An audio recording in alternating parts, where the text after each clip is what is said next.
Hello everybody, welcome to the United Stand. I'm Mark Goldbridge. Manchester United 0-0 with Manchester City in the Manchester derby. I tell you what, it's definitely 2 points dropped instead of a point gained. We should have won that game. We deserve to win that game, and we've been bloody robbed in that game as well. You know what? You can dilute it, you can laugh about it, you can pretend it didn't happen, but again, another appalling week of officiating in the Premier League will get swept under the carpet because, you know what, the powers that be don't want us to moan. They don't want to do anything about it. They've got the commentators, the pundits, the mainstream in their bloody pocket. They're all in it together. Absolutely terrible. You know what makes me laugh is, you know when Ruben Diaz fell on the floor and it wasn't a handball, they showed it about 4 times. When Garnacho got tripped on the edge of the box or in the box, they showed it once in real time. I know the game. I've played the game. They'll show you multiple replays when they know the referee's got it right. But when they've got it wrong, no, we don't want to do that. We don't want to do that. And I'm telling you now, explain this one to me. One, I think it was a penalty on Garnacho. I think he gets clipped when his foot is in the box. But VAR's very quiet about that. But the big one for me is that Ruben Diaz gets booked in the first 2 minutes and then goes on to commit multiple fouls, stays on the pitch, and then when the referee blows his whistle, Agate goes after the ball and Diaz deliberately trips him to the ground. Deliberately kicks a player. Referee does nothing about it. So you can tell me that Declan Rice can get a second yellow for moving the ball a couple of inches. Trossard can get a second yellow for kicking the ball, but Diaz doesn't get a second yellow for kicking a player. Come on. You know, we can all go, oh, no, Mark's being over dramatic. Explain that one to me. You can get a second yellow for kicking the ball away, but you don't get a second yellow for kicking a player to the ground. Trip, whatever. Did he not trip up Agate on purpose? Yes. Should have been a second yellow. Crap referee. It was crap all bloody game. And I tell you what, just caps off another disgustingly bad weekend of officiating. And if we don't say anything about it, nobody else will. But in relation to Manchester United, you know what? It doesn't matter. It actually doesn't matter. It is 2 points dropped instead of a point gained. And that's a compliment. You know, Man City are higher than us in the league.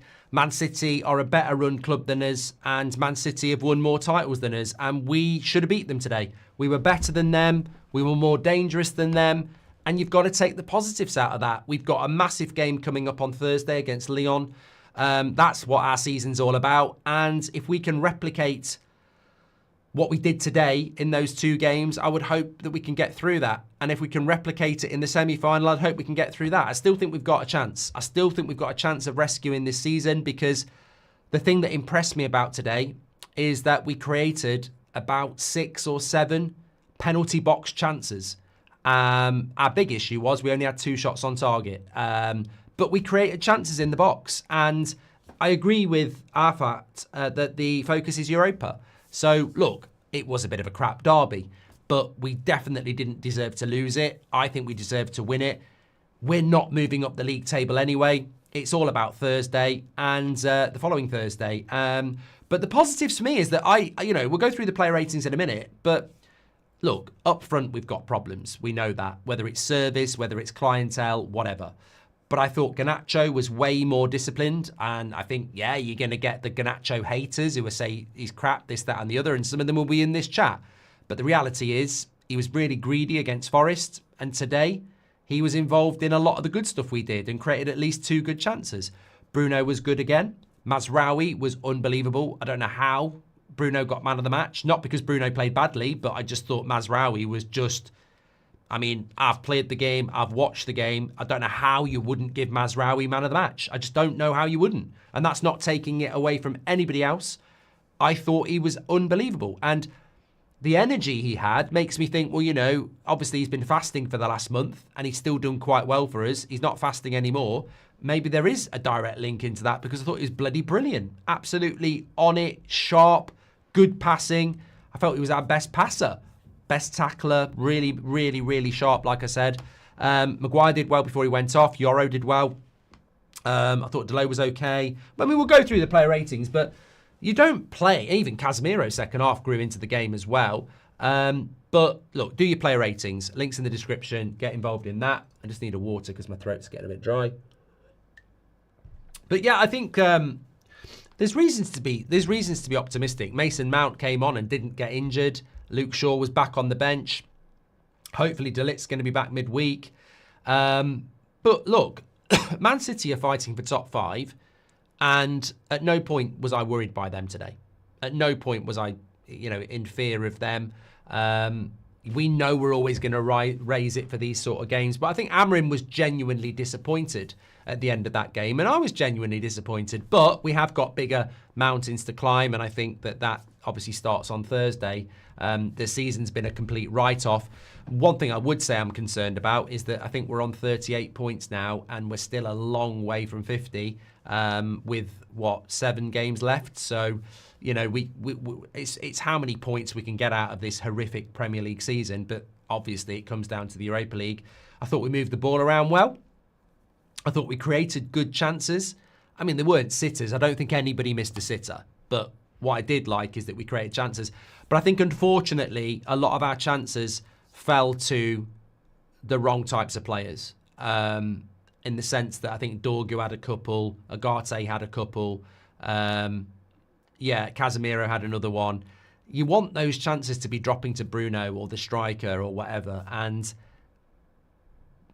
how we do that, I don't know. I don't know how we do that in the longer term, but I think a lot of these chances were falling to other players because obviously they're not that. Maybe they're not worried about leaving Dorgu unmarked. I don't know, but we did create the chances. That's the main thing. There's a lot of people in the chat talking about we need a striker, we need this, that, and the other. Well, you're not wrong. You're not wrong. We're live every night at 8 o'clock. We're live every morning at 10 o'clock. We're constantly talking about what we need. But what we don't need is more learner drivers. I mean, what really pissed me off today, if I'm being honest, is the criticism in the live chat and on social media for Dorgu. And I sort of find myself confused because all week we're talking about players we're being linked to, like Liam Delap, etc. And some of us are going, look, if we buy Delap, I'll back Delap. But he is a learner driver.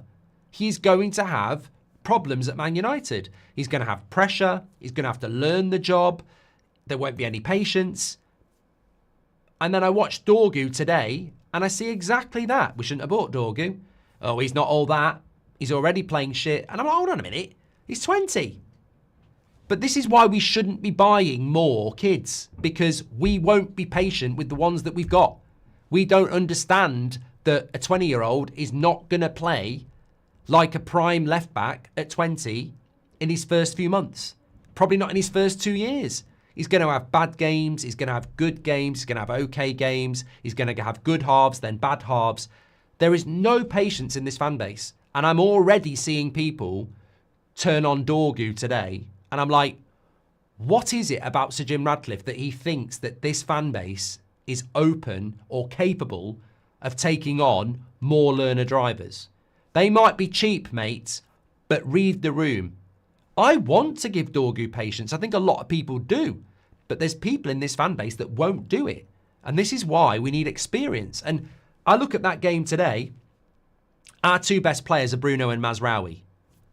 I wonder why. Because they're experienced players. This team is crying out for experience. This is why the striker we bring in should be Osman or Gyökeres and not Liam Delap.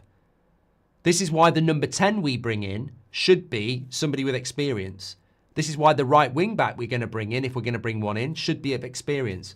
We're crying out for experience. The two best players on the pitch today were Bruno and Mazraoui, and they're experienced players. I genuinely think that there is an issue between some of the learner drivers in passing the ball to each other. I don't understand why, but I don't. But they don't. I think if you had a more experienced player in the front three today, we might have won the game. I agree with that. I think if we had a more experienced player playing down the left-hand side, we might have won that game. But that's not me criticising Dorgu. That's the plan that United have got. They want to go down this cheaper, younger route. But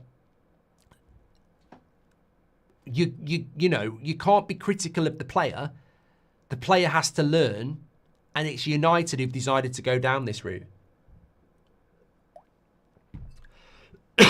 Sorry. I've had a bit of an illness over the weekend, and I've been talking for 2 hours. Tim Howard just said Xerxes needs to go as the first input after the game, just letting you know how punditry in the US is just as bad, if not worse, as London. Mate, get me on the American scene because your standard of punditry is shit. Genuinely believe Pep ruined football just like he did when he left Germany, says Joey. We were better today, but a team like City suits us. We're 13th because we can't play against anyone sitting deep, and that's what needs to change, says James. The last 15 minutes was the best we've played in a while. It was at least the most exciting. Still the same issue. Nobody makes a good final decision. Crap ref, says Jonathan. I actually thought in the first half we were good.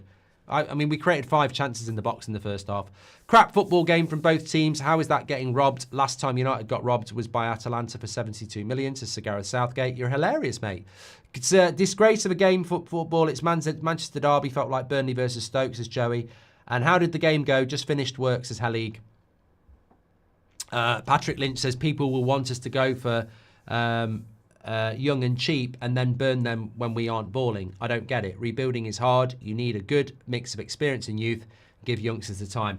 Patrick, you know, I think you share my frustration. On the one hand, I see people saying, let's go and, oh, we're cooking. We're nicking this player from PSG and he's 17. We're cooking. We've got some amazing young players coming through the academy. We're cooking. Wilcox is cooking. Barada is cooking. Favel is cooking. We're cooking more than bloody MasterChef. Then these players get given time. They're not that good. Yeah, they're shit. They're not that good. They're shit. There is zero patience in this fan base for young players. And yet, when we're not playing, people won't shut up about how we're cooking. Like, I'm actually really patient with new signings. I'm really patient with the young players.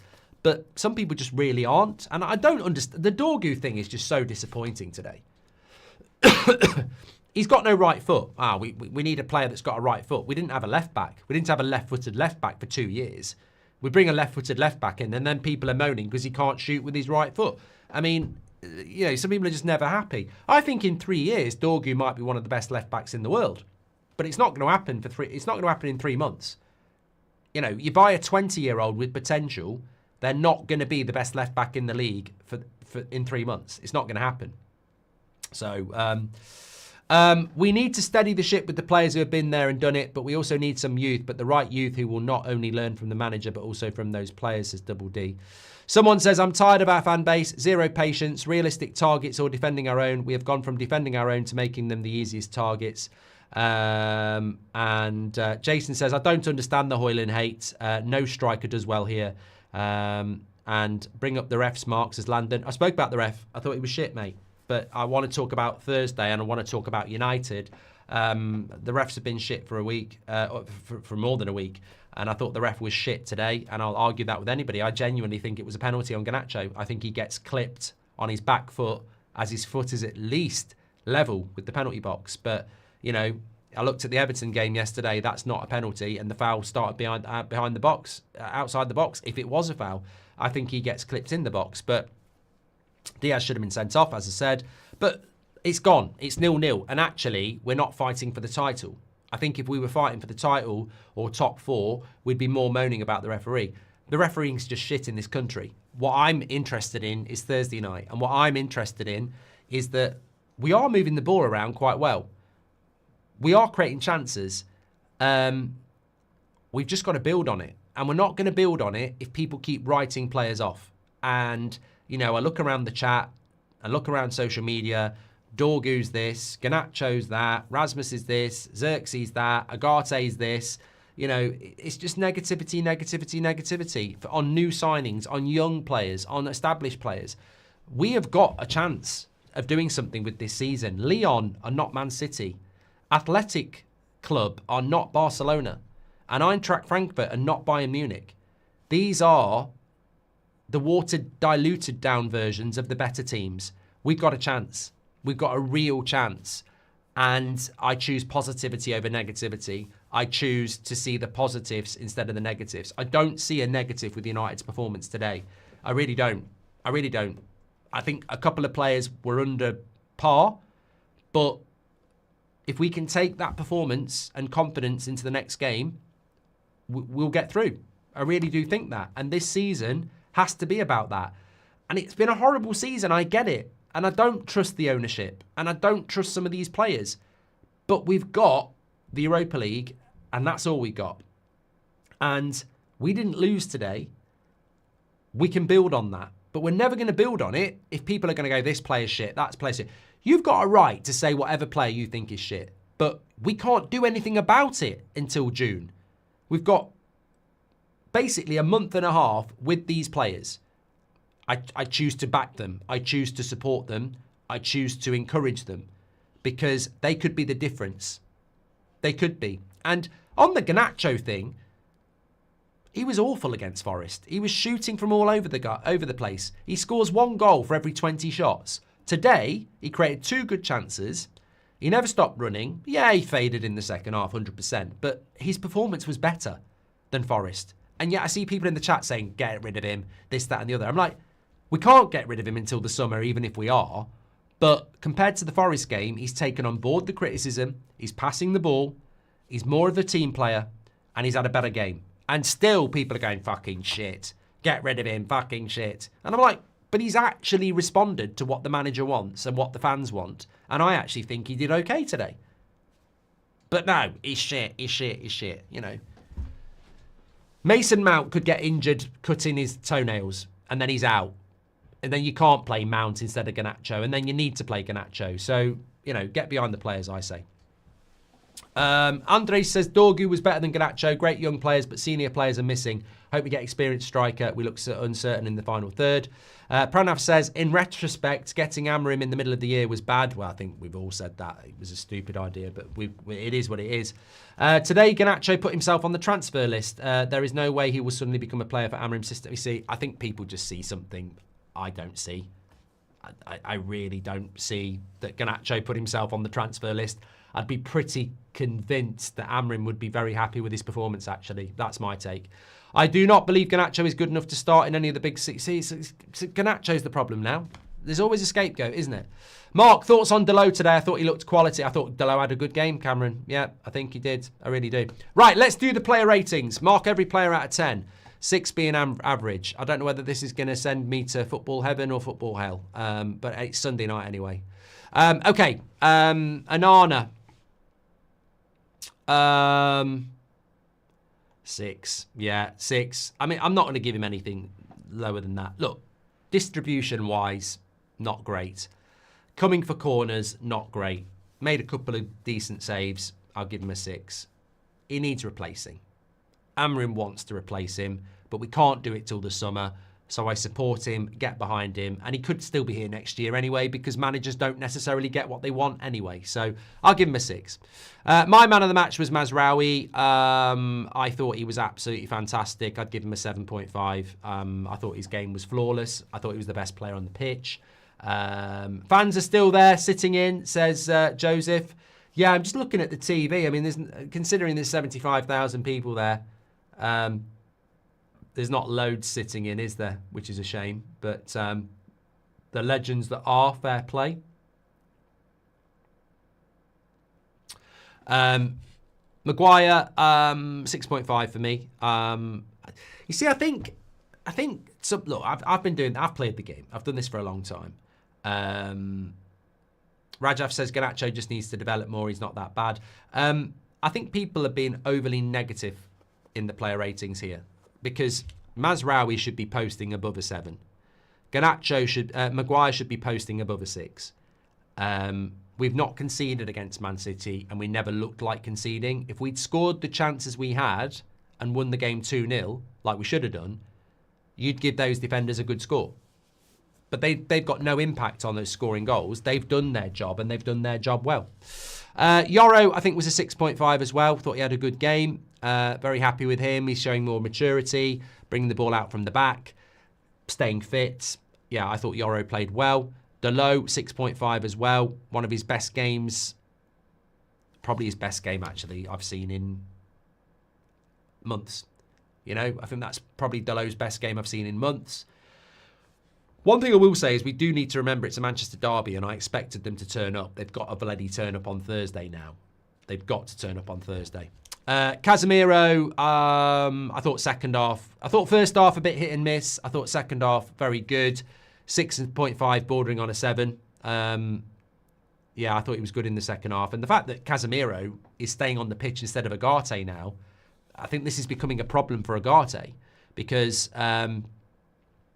he was a 5.5 for me. I thought he was below. Made a couple of good tackles. Wasn't dreadful, but was way below what he can do. And I think Casemiro is probably moving above him now. I mean, there's people saying give Agate a 4. I don't know what game you were watching. He made a brilliant interception just before he got substituted. He had a good shot just before he got substituted. I agree with Casemiro staying on and Agate coming off because Casemiro was better. I don't think Agate was terrible, but this is what I mean about agendas and, you know, pylons. I don't get it. He was below average. He was 5.5, but he wasn't a 4. You know, he wasn't dreadful. I don't know what game people were watching. Dorgu for me was actually probably a 6. I don't think he played bad. I really don't. I think he had a couple of opportunities where we might have wanted. I think in the final third he was a bit off, but energy, overlap, passing, defensively, I thought he did well. So I would say a 6 for me for Dorgu. Bruno 7. Yeah, I thought he was good. I know a lot of people gave him man of the match. I think Mazraoui was better. That's why I'd give him a 7.5. But I think Bruno was certainly one of our better players on the pitch. The experience, a solid 7, like Shivam says. Yeah, I thought it was a good performance from Bruno Fernandes. And I think we've learned, haven't we, with Bruno, that we are a better team with Bruno in it. And with Bruno out of that team, we get worse. We need more players like Bruno in the team. Garnacho, I actually think was a 6.5. Incredible. But, you know, it's all about opinion. I've already explained it. Created 2 good chances. Passed the ball. More of a team player. I think he faded in the second half, but defensively worked hard as well. I don't see where the bad performance came from, apart from there is an agenda in this fan base that dislike Garnacho, which is just going to happen, isn't it? You got to deal with it. But I don't think it was a bad performance. Rasmus, you'd have to give him a 5. I think it was just, did he have like 2 touches in the first half? Just a very, very quiet game.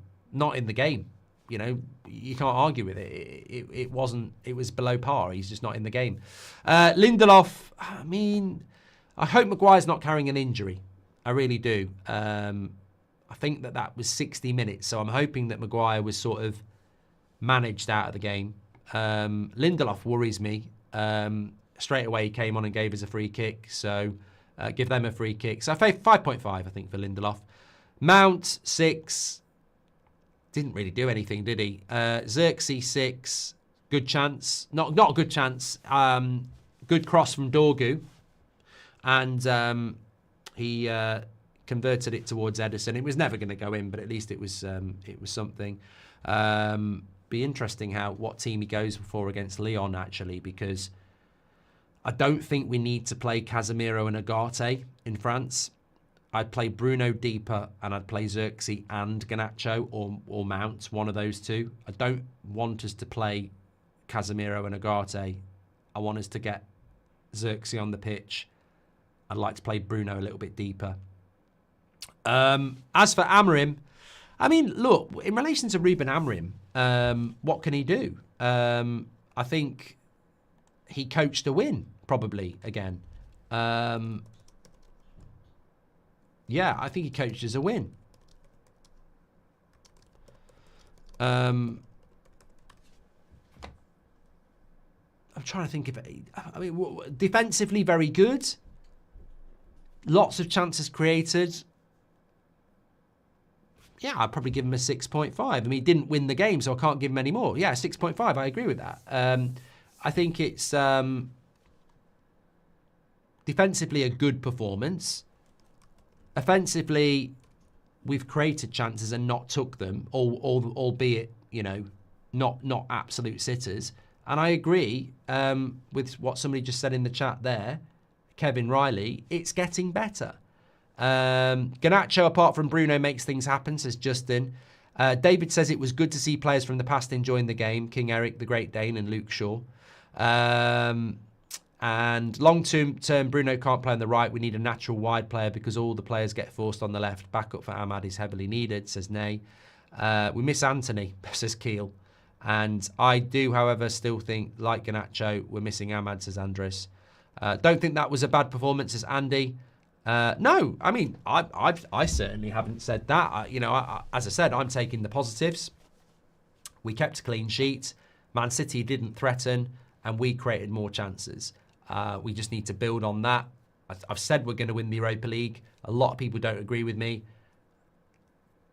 Based on today, based on what I saw against Forest, based on what I saw against Real Sociedad, I think we've got a chance. We can be our own worst enemies, but I think we've got a chance. I think defensively we look good. All right, the goalkeeper's a bit shaky, but the actual defence looks good. Creating chances is a big thing.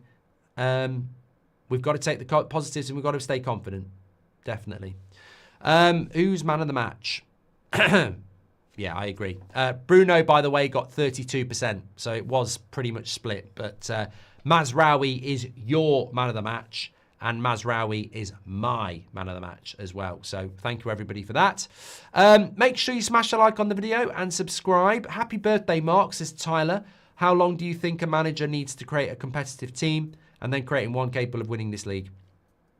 I think it's a great question, Tyler. I think that the positives from Amorim today is that he's making a team that's not his team defend well and create chances. If you can give him 7 or 8 of his own players, imagine what we'll do.